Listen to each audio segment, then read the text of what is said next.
And we are live. So, have no fear. The American Werewolf is here. And I have a shirt that has seen better days. But if you know me at all, you know anything about my channel, then you know that I am completely burnt out on comic book movies. Although, if you look behind me, you can see the entirety of the MCU up until Endgame, I think. And then over here, you see my here you have my DC collection.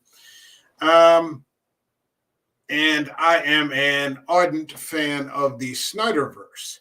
And the only thing that I'm really interested in at this point in terms of comic book movies would be if Zack Snyder were to be able to complete his final two movies with the Justice League.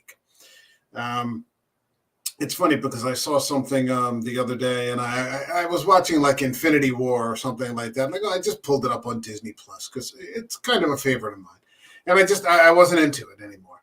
The beginning scenes with the action, the end scenes in the action, that's one thing, but otherwise just wasn't into it.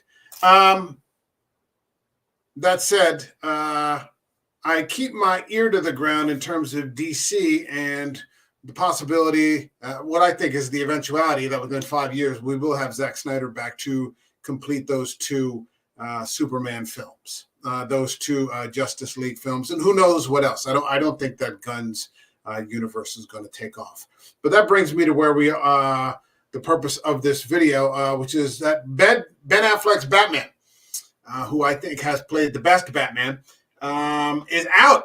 But we got some information pertaining to what could have been and what's been taken from us. And I got this from movieweb.com, and it is from about 5 hours ago. And it says Ben Affleck's Batman movie would have pulled from, quote, 80 years of mythos. We will never get to see what Affleck's solo Batman movie would have looked like, but there was still a chance more details could be revealed. And this is by Anthony Lund, and it was published about 5 hours ago. So let's take a look at this.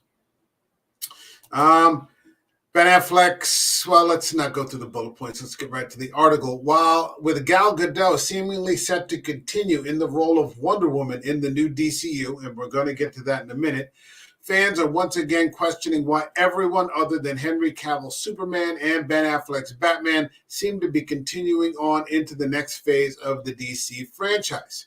While speaking to Inverse in a recent interview, DC alumni Jay Oliva added more fuel to the, quote, what might have been, end quote, fires, but sharing some details about that much talked about but never to be seen Batfleck movie that Ben Affleck was going to direct and star in. I really do believe that this is going to happen. I don't think that Affleck's, that Gunn's universe is going to take off. We're in the middle of this strike. I don't see it ending anytime soon. I think we're going to get back to this because this is what the majority of fans want.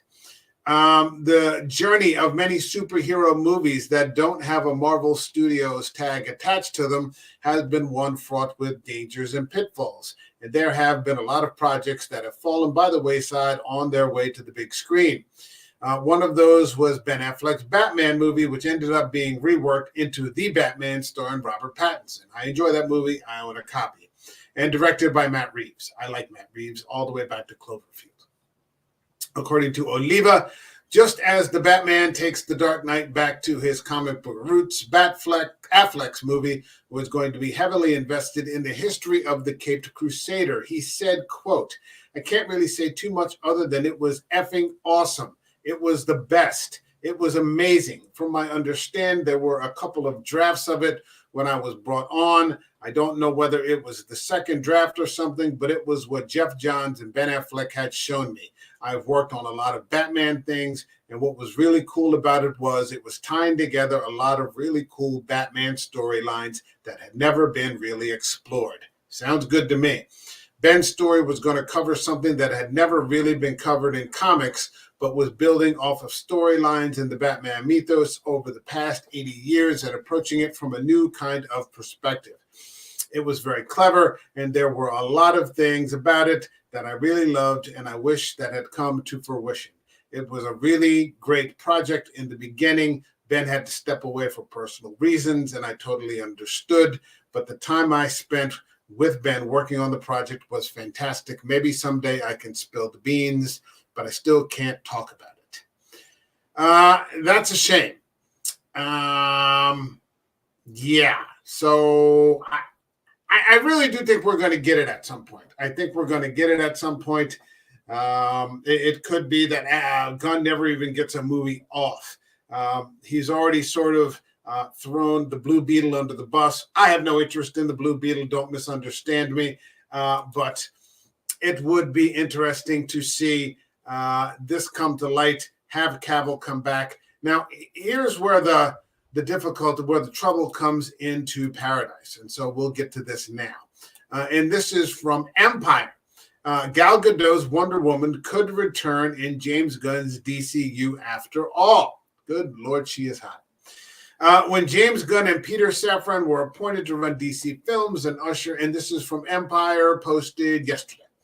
Usher in a new era of comic book movies at Warner Brothers. It was always going to necessitate some tough losses. And while the Gods and Monsters phase of Gunn and Safran's DCU features a few existing holdovers, like Viola Davis's Amanda Waller, it's also largely starting from scratch with a brand new Batman and the Brave and the Bold. I don't care.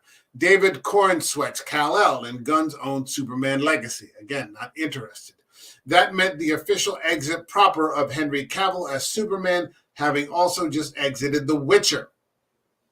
Very poorly handled. Very poorly handled. What happened? A lot of people, I don't know if you did, I went to go see Black Adam. A lot of people went to go see Black Adam to see Henry Cavill, and it was an okay movie. But, I mean, the cheers that erupted at the end when people saw Henry Cavill again, clearly that's what people wanted, but who knows? I get the impression James Gunn is one of those people that he knows what's best for you. So, yeah, it's kind of like that. And a seeming end to Gal Gadot's time as Wonder Woman 2 with Patty Jenkins' Wonder Woman 3 plans reportedly scrapped. Or maybe not, in an interview with comicbook.com conducted prior to the strikes. So these are several weeks behind. Gadot teased something almightily intriguing. I love portraying Wonder Woman, she told the site while promoting Heart of Stone. It's so close to and dear to my heart. From what I heard from James and from Peter is that we're going to develop a Wonder Woman 3 together. How's about that? If Gadot has heard right, and frankly, sources don't come much better than Diana Prince herself, she's not hung up the lasso of truth just yet, and there's hope for a threequel. Whether Jenkins is involved too remains to be seen, although the notion of Gadot developing the project with Gunn and Safran might indicate otherwise. While the exact plan for the post-Flash DC universe remains somewhat murky, it's all very murky if you ask me, in regards to what is and isn't now considered canon, it would make sense for Gadot's Wonder Woman to continue on. Not only did she have a pivotal cameo in Shazam! Fury of the Gods, which I didn't see earlier this year, but she also popped up in The Flash too, even though by all reports she was done donning the gold tiara. Frankly, it would have been a strange end to her tenure, not getting a third film while also popping up in minor roles across the rest of the DCU. With the writer's strike ongoing, probably don't expect more updates on this anytime soon, but for all the Amazonians out there, it does look like there'll be hope for Diana's next adventure, and that's the Lasso-approved truth. So there you have it with that. Where I stand with this is I love Gal Gadot as Wonder Woman. I have absolutely no problem with her performance. When it's direct, well, no, that's not exactly true. Let me put it to you this way. I think that Zack Snyder got the absolute best out of a lot of those actors. A lot of those actors, with no disrespect to any of them, because, you know, I'm not an actor, they're not Daniel Day-Lewis. You know, these aren't, you know, cinematic thespians up there. It's not Sir Anthony Hopkins, so on and so forth. But I think that Zack Snyder was able to get the absolute best out of everyone. And I said this when I reviewed The Flash. I thought that Ezra Miller was a good supporting character in the Justice League movies. I didn't think he had quite what it took to be a leading man for a 2-hour plus Flash movie. And I still hold to that. Patty Jenkins got good things out of Gal Gadot in the first Wonder Woman movie, but she didn't write the script. It was written by somebody else. When we got to Wonder Woman 1984, we had Patty Jenkins taking over everything, and that wasn't a great movie at all. I think that what happens here is that if this were to come to pass, I don't necessarily. I don't want to see a quirky Wonder Woman. I don't want to see a James Gunn Wonder Woman. That doesn't really interest me. What I want to see is the dark and dingy DC universe with gritty action and some feeling. It doesn't have to be light. It doesn't have to be bright. For people out there that are saying, Zack Snyder didn't understand these characters, or he didn't understand Superman, or so on and so forth. Guess what, buddy? It's a film adaptation of a character.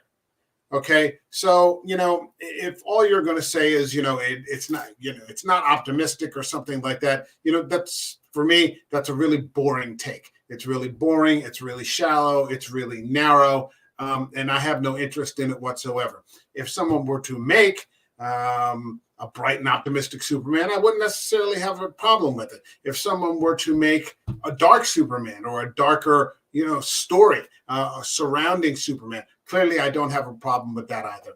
But I don't want a cookie cutter, every time I tune into one of these characters. And I think what Snyder did by dirtying them all up quite a bit was really kind of a revelation. And I think over time, with the exception of some, nerds out there, they're going to be seen as some of the best movies of this particular genre from this time period. I do feel that on the whole, comic book movies, that this era of comic book movies, which has lasted now about 25 years, and in the past 10 or 15 years, very intensely, is coming to a close. But I would like, and I think that's probably a good thing. We can get back to regular action thrillers and, standard blockbusters and things like that, your Mission Impossibles, that kind of thing.